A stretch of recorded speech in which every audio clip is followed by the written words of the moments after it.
বিয়ে হয়ে গেল সৌমিত্রিষার একসময়ের প্রিয় বন্ধু আদ্রিত রায়ের। কিন্তু বিয়েতে বা রিসেপশনে দেখা যায়নি অভিনেত্রীকে।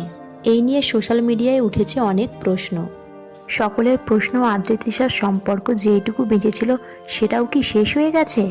বিয়ের দিন বৃষ্টি ভেজা বিকালে নিজের বাড়ির বারান্দায় ভিজতে দেখা গেছে অভিনেত্রীকে। খুব আনন্দের সঙ্গে বৃষ্টির ফোঁটাকে স্পর্শ করছিলেন তিনি, এবং সেই ভিডিও তিনি তার সোশ্যাল মিডিয়ায় পোস্ট করেছেন। এরই মধ্যে সোশ্যাল মিডিয়ায় ভাইরাল হয়েছে মিঠাই হরপে সৌমিত্রিষা কুণ্ডুর একটি ছবি, যেখানে অভিনেত্রীকে কনের সাজে দেখা যাচ্ছে। লাল টুকটুকে বেনারসি গলায় মালা পরে অভিনেত্রীকে দেখা যাচ্ছে।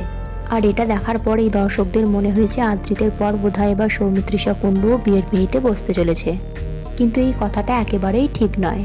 অভিনেত্রী এখন তার সম্পূর্ণ ফোকাস করতে চান তার কেরিয়ারে। এ কথা তিনি তার ইন্টারভিউতেও বারবার বলেছেন। তবে এখন প্রশ্ন, মিঠাইয়ের কনে রূপে সাজা এই ছবিটি তাহলে এলো কোথা থেকে, আর কেই বা পোস্ট করলো? আসলে বন্ধুরা, এই ছবিটি পোস্ট করা হয়েছে মিঠাইয়ের একটি ফ্যান পেজ থেকে। আর এই ছবিতে দেখানো সাজ মিঠাই ধারাবাহিকেরই অঙ্গ। অর্থাৎ মিঠাই ধারাবাহিকে দেখানো শিড মিঠাইয়ের বিয়েতে মিঠাই যে কনে সেজেছিল, এই সাজ সেই সাজই। অনেকের বক্তব্য, মিঠাই অর্থাৎ সৌমিত্রিষা কুণ্ডুর সাথে আদ্রিত রায়ের বিয়ে হলে ভালো হতো। আদ্রিত রায় নাকি ধোঁকা দিয়েছে সৌমিত্রিষা কুণ্ডুকে। কিন্তু বন্ধুরা, এই ব্যাপারে দুই মিঠাই তারকাই কখনো কিছু বলেননি। তাই শুধু শুধু তাদের ব্যক্তিগত জীবনের ওপরে হস্তক্ষেপ করার কোনো অধিকার আমাদের নেই। আর আদ্রিত-তৃষার সম্পর্ক ভাঙার জন্য কৌশাম্বী চক্রবর্তীকেও দোষারোপ করার কিছু নেই।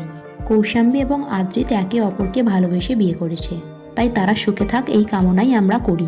কার সাথে কাকে মানায় সেটা বড় বিষয় নয়, কার সাথে কে ভালো থাকবে সেইটাই বড় কথা। সো বন্ধুরা, এই বিষয়ে আপনাদের বক্তব্য কি নিচে কমেন্ট সেকশানে জানাতে ভুলবেন না। ভিডিওটি ভালো লেগে থাকলে লাইক এবং শেয়ার করবেন। আর এই ধরনের নতুন আপডেট পাওয়ার জন্য চ্যানেলটিকে সাবস্ক্রাইব করতে ভুলবেন না।